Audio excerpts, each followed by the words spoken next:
Hey, welcome back. I'm Vivek Bindra. I'm a motivational speaker, leadership consultant and a business coach. आज वापस आया हूँ case study based video brand equity को समझाने के लिए। आप में से कई लोगों ने MBA नहीं किया होगा या किया भी होगा तो भी चांसेस है कि ब्रांड इक्विटी की समझ ना हो। ब्रांड इक्विटी क्या होता है? ब्रांड इक्विटी होता है अनडिस्प्यूटेबल एविडेंस ऑफ डिस्टिंक्शन।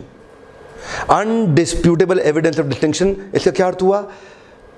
एक रिफ्लेक्स एक्शन के बेसिस पे आप तुरंत कौन से ब्रांड को प्रेफर करते हैं, किस ब्रांड का प्रेफरेंस और रिकॉल वैल्यू आपके मन में स्ट्रांग है, उस ब्रांड का इक्विटी ज्यादा है। अनडिस्प्यूटेबल एविडेंस ऑफ डिस्टिंक्शन का मतलब क्या है? सामने मार्केट प्लेस में जितने भी ब्रांड्स हैं, जो आपको कोई चीज चाहिए, अनडिस्प्यूटेडली आपके मन में सबसे पहले नाम किसका आता है, उसका ब्रांड इक्विटी सबसे ज्यादा है। उदाहरण के रूप में मैं आपसे पूछूं नूडल चाहिए तो पहला मन में क्या नाम आता है आपके? मैगी। अगर पूछते ठंडा, ठंडा मतलब कोका कोला, पहला नाम आता है। कार का मतलब, कार सुनते ही आपके मन में महिंद्रा नहीं आएगा, टाटा नहीं आएगा, हुंडई भी चांद से कम आए, कार सुनते ही आता है मारुति सुजुकी। मिनरल वाटर सुनते ही चांसेस हैं आपके मन में आएगा बिस्लरी, हो सकता है कभी कभी किनले। टूथपेस्ट बचपन से सुनते आ रहे हैं कोलगेट कर लो, कोलगेट कर लो। तूने कोलगेट किया क्या? टूथपेस्ट का मतलब कोलगेट। कोलगेट कई ब्रांड लाने के बावजूद भी आज भी अनडिस्प्यूटेबल एविडेंस है उसका, हमारे देश के अंदर लॉयल्टी कोलगेट के प्रति आज भी बनी हुई है। किसी को पिज्जा खाना है देश में, पहला नाम क्या ध्यान में आता है? डोमिनोज। इसको बोलते हैं ब्रांड इक्विटी। बड़ी स्ट्रॉन्ग इक्विटी इन ब्रांड्स ने जनरेट करी over a period of time. Insurance policy लेना है, क्या नाम आएगा सबसे पहले? LIC। लोग क्या कहते हैं? एक LIC ले लो। ऐसा नहीं बोलता है इंश्योरेंस पॉलिसी ले लो, बोलता है कि LIC ले लो। सड़क पर चलते चलते अगर बच्चा गिर गया, उसको चोट लगी, खरोंच आ गई, तो कॉटन के साथ सबसे पहले क्या लगाते हैं? डेटॉल। डेटॉल एक ब्रांड का नाम है। डेटॉल एक एंटीसेप्टिक लोशन नहीं है, लगाया जा रहा है एंटीसेप्टिक लोशन। डेटॉल तो एक ब्रांड का नाम है, लेकिन एंटीसेप्टिक लोशन को ब्रांड ने सिनोनिमसली रिप्लेस कर दिया डेटॉल। डेटॉल लगा लो, कोलगेट कर लो, LIC ले लो, मैगी खा लो, एक बिस्लरी पकड़ाना भैया। ये क्या है? ये इतने स्ट्रॉन्ग ब्रांड इक्विटीज हैं, इन्होंने प्रोडक्ट को ही रिप्लेस कर दिया अपने ब्रांड नेम के द्वारा। तो ब्रांड इक्विटी एक अनडिस्प्यूटेबल एविडेंस ऑफ डिस्टिंक्शन होता है। Taking a decision based on reflex action. देखते ही सबसे पहले क्या डिसीजन लोगे आप? आपके सामने अगर आपको अधिकार दे दिया जाए सीधा प्रधानमंत्री चुन लो, और आपके सामने दो ऑप्शंस हैं, नरेंद्र मोदी और राहुल गांधी। दोनों सम्मानीय व्यक्ति हैं, लेकिन आपके चांसेस क्या हैं कि आप किसको वोट देना चाहेंगे? राहुल गांधी की भी एक अपनी ब्रांड इक्विटी है, नरेंद्र मोदी की भी एक अपनी ब्रांड इक्विटी है। वो ब्रांड इक्विटी एस्टैब्लिश करने में बहुत समय लगता है, वो ट्रस्ट वर्दिनेस और प्रेफरेंस इंडेक्स को बढ़ाने में एक समय लगता है, जिसको आज कई कंसल्टेंट इसी इंडस्ट्री में काम करते हैं, उसको P&L अकाउंट में ब्रांड इक्विटी को भी कैलकुलेट करके दिखाते हैं। आपका कंपनी की वैल्यूएशन होती है ना, ये कंपनी कितने की है, 500 करोड़, 1000 करोड़ की। Discrete choice conjoint is a great way to measure a brand equity. Actually आपको देखना पड़ेगा what do you stand for and what should you be known for. आपको किस लिए जाना जाना चाहिए? आपकी पहचान क्या है? कंसिस्टेंसी और कॉन्ग्रुएंस चाहिए कम्युनिकेशन में, बार बार एक ही जैसी बात को डिलीवर करने में। जैसे for example Thums Up, taste the thunder. Thums Up क्या बोलता है? थम्स अप का बार बार एक ही मैसेज है, आज कुछ तूफानी करते हैं। सलमान खान आएगा, कभी छत से कूदेगा, कभी जहाज से कूदेगा, कभी ट्रेन से आएगा, अजीबोगरीब काम, आज कुछ तूफानी करते हैं। ध्यान से देखा जाए तो थम्स अप और कोका कोला दोनों कोका कोला के ही ब्रांड है, लेकिन Coca Cola is talking about open happiness, खुशियां बांटो, taste the happiness, continuously happiness और खुशियों के अराउंड कोका कोला एक फैमिली ब्रांड की तरह अपने आप को पोजीशन कर। लेकिन थम्स अप अपने आप को पोजीशन कैसे कराता है? कोक थम्स अप को लेकर के टेस्ट द थंडर, उसका फोकस क्या है? आज कुछ तूफानी करते हैं। सलमान खान कभी छत से कूदेगा, कभी आसमान से कूदेगा, कभी जहाज पे लटकता हुआ आएगा, कभी अचानक ट्रक उठा के ले जाए। तो पूरा फोकस उसका एक एडवेंचरस लाइफस्टाइल पे, एक यूथ ओरिएंटेड तूफानी ड्रिंक पे है। उनका कंसिस्टेंसी है अपनी ब्रांड को पोजीशनिंग को लेकर के। आप किस लिए जाने चाहिए? मेरा आपसे प्रश्न है, कम ऑन, जो मेरी ऑडियंस आज मेरे वीडियो को देख रही है, मैं ये सारे कंटेंट को साधारण भाषा में आप तक पहुंचाना चाहता हूं। आप जिस भी चीज का व्यापार कर रहे हैं, मेरा प्रश्न ये है, आप किस चीज के लिए जाने चाहिए? Have a consistency. आप क्या सिग्नल दे रहे हैं? कम ऑन, आपका ब्रांड सिग्नल क्या देता है मार्केट में कि मैं कौन हूं? Mountain Dew continuously Thums Up के अगेंस्ट कंपीट कर रहा है, डर के आगे जीत है। वो कह रहा है आज कुछ तूफानी करते हैं, ये कहता है डर के आगे जी। ये अपने आप को फैमिली ड्रिंक की तरह बिल्कुल भी पोजीशन नहीं करता। तो brand equity over a period of time build होती है। एक ये लंबा सब्जेक्ट है, इसमें मैं 3-4 वीडियोस धीरे धीरे बनाना चाहूंगा। डॉक्टर विवेक बिंद्रा, मेरी भी एक अपनी ब्रांड इक्विटी है। आप कभी मुझे टी शर्ट में, पजामे या जीन्स के अंदर या एक कैजुअल हंसते मुस्कुराते कैजुअल प्रोग्राम करते कभी नहीं देखेंगे। मैंने अपने आप को एक सीरियस लीडरशिप और बिजनेस कंसल्टेंट की तरह ही पोजीशन किया है। मेरा कम्युनिकेशन बिल्कुल साफ है आपको कि मेरे साथ में आपको टी शर्ट पजामे के अंदर नहीं देखेंगे। आप मुझे कंसिस्टेंटली हमेशा बिजनेस सूट में, एक कंसिस्टेंसी और कॉन्ग्रुएंस चाहिए। ऐसा नहीं कभी भी कुछ भी कहीं भी कैसा भी कुछ कर दिया, प्रोग्राम कर दिया। मेरा प्रश्न आपसे है, नहीं आपसे, आप किस लिए पहचाने जाने चाहिए, मेरा प्रश्न है आपसे। What should you be known for, what is your identity, और आप क्या सिग्नल देना चाहते हैं मार्केट में कि आप कौन हैं। आज मेरे लीडरशिप फरल में जब पार्टिसिपेंट्स आते हैं तो मुझे यही फीडबैक देते हैं कि डॉक्टर बिंद्रा, आपका कंटेंट एक वर्थ वॉचिंग कंटेंट है। ये साफ पता चलता है कि आप व्यूअरशिप बढ़ाने के लिए कुछ भी नहीं डाल देते। आज बहुत सारे लोग हैं जो व्यूअरशिप बढ़ाने के लिए कोई भी चीज डाल देंगे। इनफैक्ट अगर आप न्यूज चैनल भी देखें तो 2 प्रकार के न्यूज चैनल हैं और दोनों की अपनी एक ब्रांड इक्विटी और ब्रांड पोजीशनिंग है। एक न्यूज चैनल कैसा है जो इंडिया टीवी, आज तक और एबीपी जैसा है, ये ब्रेकिंग न्यूज में बिलीव करते हैं, ये फट न्यूज देना चाहते हैं। तो इनका बिहेवियर कैसा होना चाहिए, इनको स्पीड दिखानी पड़ेगी, इनको जल्दी के साथ में कवरेज देनी पड़ेगी। So their nature has to be aggressive, speedy and every time breaking the news। दूसरी तरफ एक और चैनल है, इसका नाम है NDTV. NDTV is not about breaking news, it is about perspective, it is about analysis. वो क्या कहते हैं, मैं कोई भी न्यूज ब्रेक नहीं करता, लेकिन न्यूज आ जाने के कुछ दिन के बाद या कुछ समय के बाद मैं एक अच्छा एनालिसिस और एक पर्सपेक्टिव दूंगा कि एक्चुअली क्या हुआ था। ब्रेकिंग में कभी कभार चीज सही होगी, कभी कभी गलत होगी, लेकिन पर्सपेक्टिव और एनालिसिस में मैं एक आपको ओपन माइंडेड, एक कंप्लीट एनालिसिस के साथ एंड टू एंड पिक्चर लाके देना चाहता हूं। एक्चुअली दोनों चैनल की एक अपनी ऑडियंस है, दोनों चैनल की एक अपनी व्यूअरशिप है। मैं ये नहीं बोल रहा ये अच्छा है ये बुरा है, मैं ये बोल रहा हूं इनकी एक अलग ब्रांड इक्विटी है और इनकी एक अलग ब्रांड इक्विटी है। आप किस लिए जाने जाना चाहते हैं, ये मेरा आपसे प्रश्न है। What do you want to be known for? 2014 के ऐतिहासिक इलेक्शन के दौरान एक ही नाम हर जगह सुनाई पड़ रहा था, नरेंद्र मोदी, नरेंद्र मोदी और नरेंद्र मोदी। एनडीए की सरकार ने उस समय थोड़ा लेट लेकिन एक पावरफुल टीम को सिलेक्ट किया।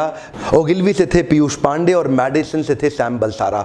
पीयूष पांडे और सैम बलसारा एडवर्टाइजिंग इंडस्ट्री के सबसे बड़े आइकॉन्स हैं हमारे देश के अंदर। सबसे बड़े इन्फ्लुएंसर आज भी पीयूष पांडे ही हैं और पीयूष पांडे ही वो व्यक्ति थे जिन्होंने इस टर्म को कॉइन किया, अब की बार मोदी सरकार। क्या अब की बार मोदी सरकार, या अब की बार मोदी सरकार में एक कॉल फॉर एक्शन था, इसके अंदर एक छुपा हुआ कॉल फॉर एक्शन था। एक्शन लेने के लिए एक जिंगल बन गया था, अब की बार मोदी सरकार, एक जिंगल बन गया था। इनफैक्ट छोटे छोटे बच्चे भी देख के घर परिवार में पहचान रहे थे ये मोदी है, अब की बार मोदी सरकार, अब की बार मोदी सरकार। इनको लगभग 50 दिन का समय मिला, लेकिन 50 दिन के अंदर 200 से ज्यादा टीवी कमर्शियल, 100 से ज्यादा रेडियो कमर्शियल और पर नाइट 100 से ज्यादा print ads, burning the midnight oil, दिन रात 2400 घंटे इनकी टीम ने लगातार काम किया। एक ही नाम सुनाई और दिखाई पड़ रहा था, नरेंद्र मोदी। ब्रांड इक्विटी को बिल्ड करने में एडवर्टीजमेंट का बड़ा रोल है, लेकिन एडवर्टीजमेंट सब कुछ नहीं है, यही बताना चाहता हूं। कम ऑन, ध्यान दीजिएगा। आपको लगेगा कि इसका मतलब जो अच्छी ऐड कर दे उसका बड़ा ब्रांड हो गया, जिसके पास ऐड का पैसा नहीं उसका ब्रांड छोटा हो गया। ऐसा नहीं है कि ज्यादा अच्छी ऐड बना दो तो ब्रांड इक्विटी बढ़ ही जाएगी। इनफैक्ट गोल्डन स्टेटमेंट है, good advertisement kills a bad product faster. अगर खराब प्रोडक्ट की अच्छी ऐड बना दी तो ऐड तो चल जाएगी पर कंपनी का पर्दाफाश हो जाएगा। यूपीए गवर्नमेंट, राहुल गांधी की टीम उनसे 2 महीना पहले से अपने एड कैंपेन को रन कर रहे थे। एनडीए गवर्नमेंट ने लेट चालू किया, यूपीए गवर्नमेंट उससे भी बहुत पहले से 2 महीना पहले से ऐड कर रहे थे रन। इधर कोई ऐड चल रही थी, उस ऐड के अगेंस्ट ऐड वाइज ऐड, एक के बाद एक ही अपने कैंपेन चलाए चले जा रहे थे। अच्छा, एक तो होती है नेशनल ब्रांड इक्विटी, इसके अलावा हो सकती है रीजनल ब्रांड इक्विटी। अमेठी के अंदर राहुल गांधी की रीजनल ब्रांड इक्विटी इतनी सॉलिड और इतनी स्ट्रांग थी कि स्मृति ईरानी आई, पीछे पीछे नरेंद्र भाई मोदी भी आए, लेकिन रीजनल ब्रांड इक्विटी में राहुल गांधी को बिल्कुल डिस्टर्ब नहीं कर सके। वहां का कुमार विश्वास भी आए, उनके पीछे पीछे अरविंद केजरीवाल भी आए, लेकिन रीजनल ब्रांड इक्विटी इतनी शक्तिशाली, राहुल गांधी की अमेठी के अंदर कोई उनका बाल बांका नहीं कर सका। कभी कभी किसी ब्रांड का, प्रोडक्ट का regional brand equity national brand equity से ज्यादा हो सकता है। कुछ प्रोडक्ट रीजनली ज्यादा चलते हैं नेशनल ब्रांड इक्विटी के अंदर, लेकिन ब्रांड इक्विटी इसी को बोलते हैं discrete choice conjoint. It is a distinction of recall value, कितना आपको याद रहता है, और ब्रांड प्रेफरेंस। जैसे कि मैंने आपको बताया, नूडल सुनते ही ध्यान क्या आएगा, मिनरल वाटर सुनते ही ध्यान क्या आएगा, ठंडा सुनते ही ध्यान क्या आएगा, कार सुनते ही ध्यान क्या आएगा, इसको क्या बोलते हैं? रिकॉल वैल्यू और कंज्यूमर ब्रांड प्रेफरेंस। उससे बन जाता है ब्रांड इक्विटी। शायद इनकी सरकार के काम इतने अच्छे थे, एक आम आदमी के दिमाग में बहुत बड़ा ब्रांड इक्विटी जनरेट हो गया। मैं राजनीतिक चर्चा आज बिल्कुल नहीं कर रहा हूं, दोनों की अपनी ब्रांड इक्विटी और आपकी भी एक अपनी ब्रांड इक्विटी है। आप नीचे अभी कमेंट लिखेंगे ना, मेरे बारे में वीडियो अच्छा लगा या बुरा लगा, आप कमेंट लिखेंगे, आपकी भी एक अपनी ब्रांड इक्विटी जनरेट होती है कि आप कौन है, उससे आपके बारे में भी पता लगता है। So what is brand equity? It is the commercial value that is derived out of consumer preference and experiences. एक कंज्यूमर के प्रेफरेंस और एक्सपीरियंस से कमर्शियल वैल्यू बन के आती है, जिसके कारण मैं समझ में आता है कि मैं इस ब्रांड के लिए ज़्यादा पैसा देने को भी तैयार हूँ। देखो, दोनों एक जैसी चीज़ें हैं, एक ही रेट की चीज़ें हैं, लेकिन इसके लिए मैं ज़्यादा पैसा भी देने को तैयार हूँ क्योंकि मेरे को ये ब्रांड ही चाहिए।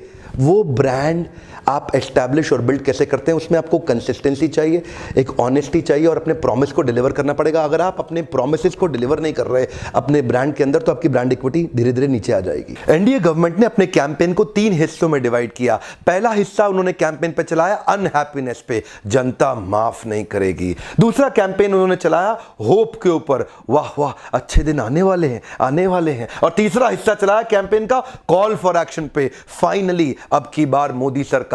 जब वोट डालने का टाइम आया, हर जगह यही बोला, अब की बार मोदी सरकार, अब की बार मोदी सरकार। इंटेलिजेंटली स्टेप बाय स्टेप इनको बिल्ड करते चले गए। हर पुरानी तकलीफों, हर सारी तकलीफ के पीछे लोगों को लगा कि पता नहीं किस मसीहा का जन्म हो गया है, किसका अवतार होने जा रहा है। हर जगह एक ही नाम सुनाई पड़ रहा था, एक ही नाम दिखाई पड़ रहा था, नरेंद्र दामोदर दास मोदी। इसको बोलते हैं ब्रांड इक्विटी। तो अनहैप्पीनेस के बाद जो ये होप दिखाई दी ना, अच्छे दिन आने वाले हैं, अच्छे दिन आने वाले हैं, अच्छे दिन लोगों को विश्वास होने लग गया, अच्छे दिन अब आएंगे क्योंकि नरेंद्र दामोदर दास मोदी आ रहे हैं। इसको बोलते हैं ब्रांड इक्विटी।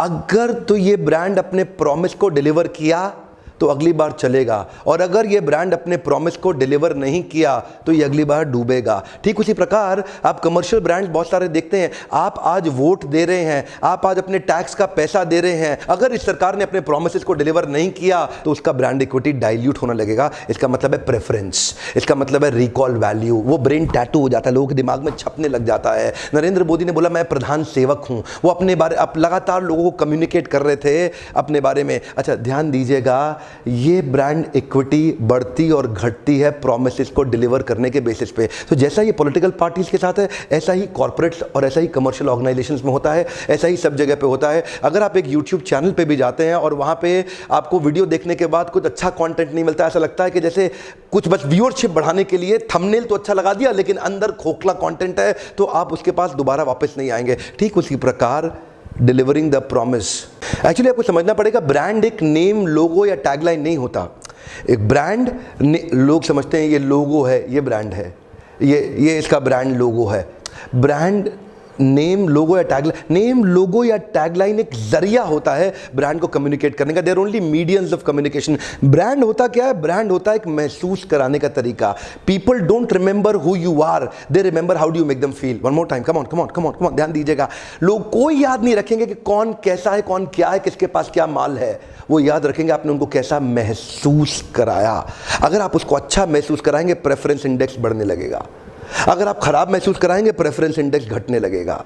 इसी प्रकार सरकारें आती हैं और उड़ के खत्म हो जाती हैं। क्यों? आप कैसा महसूस कराते हैं उनको, जैसा महसूस कराएंगे वैसा ही प्रेफरेंस और रिकॉल। इसको एक्चुअली बोलते हैं ब्रांड का इक्विटी। ब्रांड के इक्विटी को अब आजकल जो कि नॉन न्यूमेरिकल है, जो कि साइकोलॉजिकल परसेप्शन से डिराइव्ड है कि मैं किसके लिए ज़्यादा पैसा खर्च करने को तैयार हूँ, लेकिन आज उसको भी फाइनेंशियल टर्म के अंदर वैल्यूएशंस दी जाती हैं। जिसके कारण मैंने आपको बताया कोका कोला का ब्रांड आज $80 बिलियन का हो गया, इतना बड़ा कि कई देश भी खरीदे जा सकते हैं। आप कैसा महसूस कराते हैं? आज मेरा आपसे, यानी कि मेरे ऑडियंस से, यानी कि आप लोग जो वीडियो देख रहे हैं मेरे साथ में, आप सबसे मेरा एक प्रश्न है, आप किस चीज़ के लिए जाने जाते हैं या किस चीज़ के लिए जाना चाहेंगे?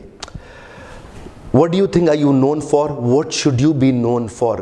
क्या आप अपने कंज्यूमर को ठीक से पहचानते हैं? और दूसरा प्रश्न, क्या आपकी कंपनी के सारे एम्प्लॉयज़ आपके कंज्यूमर को ठीक से पहचानते हैं?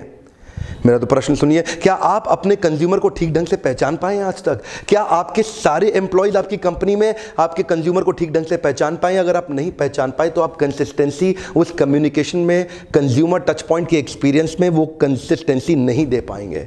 हर जगह पे आपको बार बार वही टच पॉइंट पे, हर जगह पे वही एक्सपीरियंस जनरेट करके देना होगा। मैं इस पे 2 वीडियोस धीरे धीरे और बनाने वाला हूं, आपको जल्दी ही दूंगा। मेरी इच्छा रहती है कि case study based, formula based, strategic videos जिनको आप तुरंत इंप्लीमेंट कर सकें, आपके पास लगातार देता रहूं, ताकि मैं आज एक रूरल इंडिया को, आज एक गांव के लोगों को हिंदी के अंदर हाई क्लास कंटेंट देके एम्पावर करने के सपने के साथ चलाऊं। मेरे देश के व्यापारियों को अपना ब्रांड कैसे बिल्ड करना है, मैं उसकी ट्रेनिंग देना चाहता हूं। मेरे देश के छोटे छोटे व्यापारियों को टियर 2, टियर 3 सिटी जो मेरे ट्रेनिंग प्रोग्राम लीडरशिप फनल में खर्चा करके नहीं आ सकते, उनको मैं फ्री वीडियोस के माध्यम से ये कंटेंट लगातार देना चाहता हूं, ताकि उनको भी एक्सपीरियंस मिल सके कि एक ग्लोबल ब्रांड कैसे बिल्ड किया जाता है।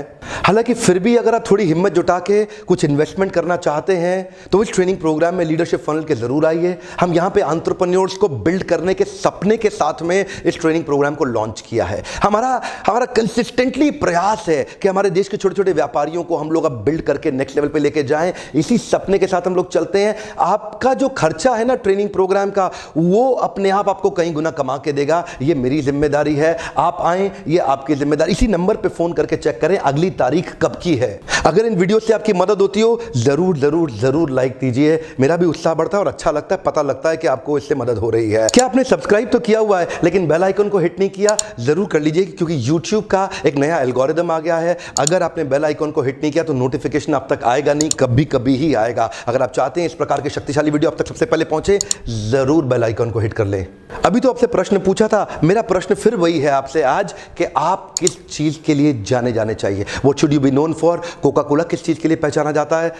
थम्स अप किस चीज़ के लिए पहचाना जाता है? माउंटेन ड्यू किस चीज़ के लिए? आप किस चीज़ के लिए पहचाने जाने चाहिए? What should you be known for? आपका ब्रांड इक्विटी क्या है, ताकि आप उसके अराउंड कंसिस्टेंट मेहनत कर सकें। और एक बात शेयर करना चाहता हूं, एक बटन ही दबाना है खाली शेयर करने का, ज़रूर कर दो। अगर आप स्टूडेंट भी हो ना तो अपने फादर को ये वीडियो शेयर कर दो व्हाट्सएप पे, उनको दिखाओ कि वो अपने बिजनेस को, अपने प्रोफेशनल करियर को कैसे बिल्ड करें। आप एंटरप्रेन्योरियल और प्रोफेशनल सर्कल के अंदर जो लोग नौकरी धंधा व्यापार करते हैं, प्लीज़ शेयर दीज वीडियोज़, ताकि उन लोगों को भी हम एम्पावर कर सकें और इस सपने को जल्दी अचीव करें। हमारे देश से ग्लोबल ब्रांड पूरी दुनिया में जाने चाहिए। वीडियो देखने के लिए आपका फिर से धन्यवाद।